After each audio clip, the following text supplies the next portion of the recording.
বন্ধুরা, welcome to my channel.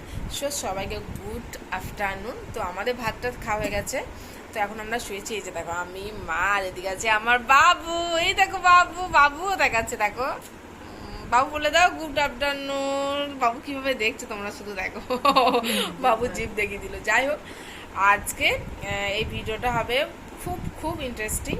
কারণ এই ভিডিওতে এখানে হচ্ছে আমার মাকে আমি কিছু কোয়েশ্চেন করব, কিছু বলতে একটাই কোয়েশ্চেন করবো, যার অনেক বড় উত্তর জানি না কি দেবে। যাই হোক, বিশ্বাস করো আমি এখনো পর্যন্ত এই কোয়েশ্চেনটা করিনি, জিজ্ঞাসা করিনি। যে আমারও মনে হলো আমি জিজ্ঞাসা করি, আমিও শুনি আর তোমাদেরকে শোনাও। যাই হোক, আমার তো একটাই কোয়েশ্চেন।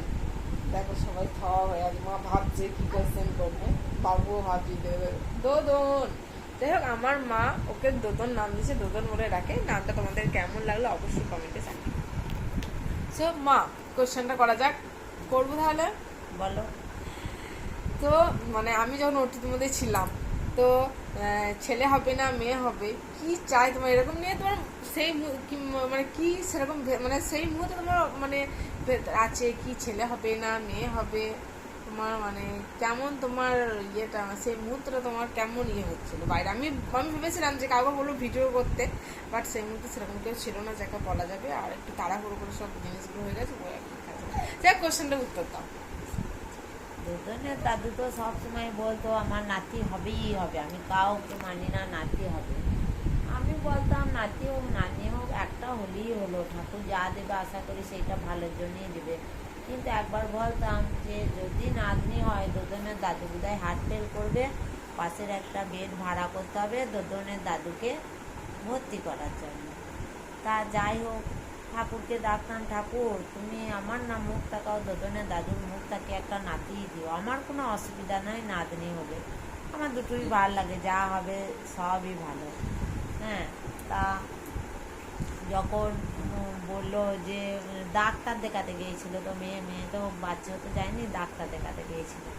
তা ডাক্তার দেখাতে গিয়ে যেখানে ওখানে অসুবিধা বুঝে ডাক্তারবাবু ভর্তি করে নিয়েছে।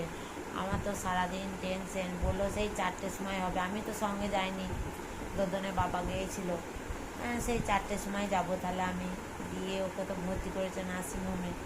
দিয়ে আমি তো সারাদিন ঠাকুরকে ডাকছি, ঠাকুর আমার মুখ তাকালে নাতনি হোক, কোনো ইয়ে নেই, কিন্তু দোদনের দাদু এত ইয়ে যে না আমার নাতনি, আমরা যদি বলতাম নাতনি হবে আমাদেরকে কি বকাবকি করতো, সে ঝগড়া করতো আমাদের সাথে, না আমার নাতিই হবে। আর আমরা মিছে করে বলেছিলাম যে আমরা পেটের ফটো, আমার বোন আর আমি বলেছিলাম যে পেটের ফটো করেছি আমাদের নাতনি হবে। বলছে ওটা ঘুরে যাবে, যে নাতি হবে আমার, তোরা ভুল দেখিস। না ভুল নয়, আমরা 3-4বার ফটো করেছি, নাতনি হবে। বলছে না ওটা ঘুরিয়ে দিবে ঠাকুর, ঠাকুর কোনো দিনই, আমি ঠাকুরকে দেখেছি, ঠাকুর আমাকে বলেছে তোর গোপাল হবে, আমার গোপালই হবে। একবার চুপ করো তোমরা, ওই সাইডে দেখো কিভাবে এদিকে তাকিয়ে আছে। এটা আমার মিষ্টি পাড়ার দোদন, আমার দোদন খুব ভালো, দোদন আমার কাছেই থাকবে। আমি যাই হোক, তুমি ওই ওই ওই কথাটা কন্টিনিউ করো, যেটা সবাই শোনার জন্য ওয়েট করছে। দিয়ে দোদন তো দিয়ে গেলাম, তখন দেখছি আমার বোন আমার মেয়ের কাছে রয়েছে। তারপর বসলাম খানিকক্ষণ, ও সেলাইন চলছে, ডাক্তারবাবু এলেন, ডাক্তারবাবু এলেন, দিয়ে নিয়ে গেলেন ওটিতে। আমি তো ঠাকুরকে ডাকছি, ঠাকুর যেন একটা নাতি। এই টাইমটা অনেক হয়েছে, এরপর থেকে নেক্সট ভিডিও মানে এর পরের এটা পরের ভিডিওতে আসছে খুব তাড়াতাড়ি, পরের ভিডিওতে চলবে।